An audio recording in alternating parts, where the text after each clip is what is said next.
অর্থ উপদেষ্টা সালাউদ্দিন সাহেব উনি একজন অর্থনীতিবিদ।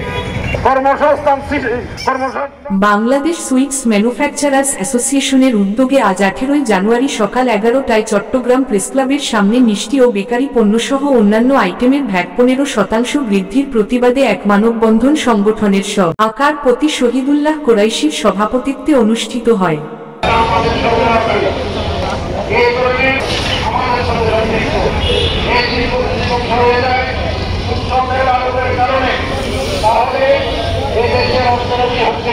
সভায় বক্তব্য রাখেন সুইটস অ্যাসোসিয়েশনের সাধারণ সম্পাদক মোহাম্মদ কফিল উদ্দিন, বাংলাদেশ দোকান মালিক সমিতি চট্টগ্রাম জেলার সভাপতি ছালেহ আহমেদ সুলেমান, অ্যাসোসিয়েশনের সহ সভাপতি আনোয়ারুল কিবরিয়া, উপদেষ্টা আলহাজ নুরুল আলম, অর্থ সম্পাদক আলাউদ্দিন আল হাসেম, দপ্তর সম্পাদক এ সবুর, নির্বাহী সদস্য অধ্যাপক নীলাদ্র কুমার দে, কাজী মনিরুল ইসলাম উজ্জ্বল, মু তালেব, সঞ্জয় আচার্য, মুজিবুর রহমান, হারাধন দত্ত, জিয়াউদ্দিন আল মামুন, কলিমুল্লাহ ও মোহাম্মদ আবু বকর সিদ্দিক।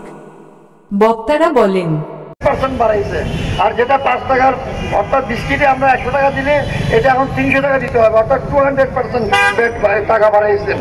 কিভাবে ইকোনমি ডেভেলপ হবে, কিভাবে সরকারকে ভ্যাট ট্যাক্স সঠিকভাবে আমরা দিব, সেই চিন্তা ভাবনায় আমরা সব সময় এগিয়ে গিয়েছি।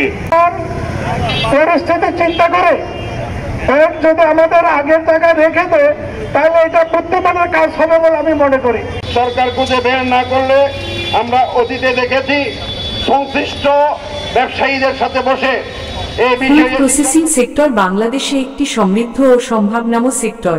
এই সেক্টরে লক্ষ লক্ষ মানুষ বিভিন্নভাবে জড়িত, বিশেষ করে কর্মসংস্থান, কাঁচামালের যোগানদাতা ও এদেশের কোটি কোটি কৃষক।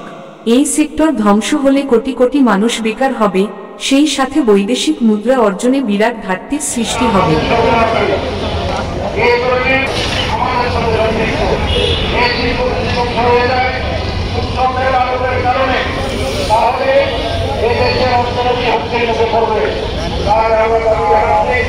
কম সময়ের ব্যবধানে অনুভৌমিকভাবে গ্যাসের দাম বাড়ছে, বিদ্যুতের দাম বাড়ছে, পানির দাম বাড়ছে, গ্যাসের অভাব সংকট সৃষ্টি হয়েছে।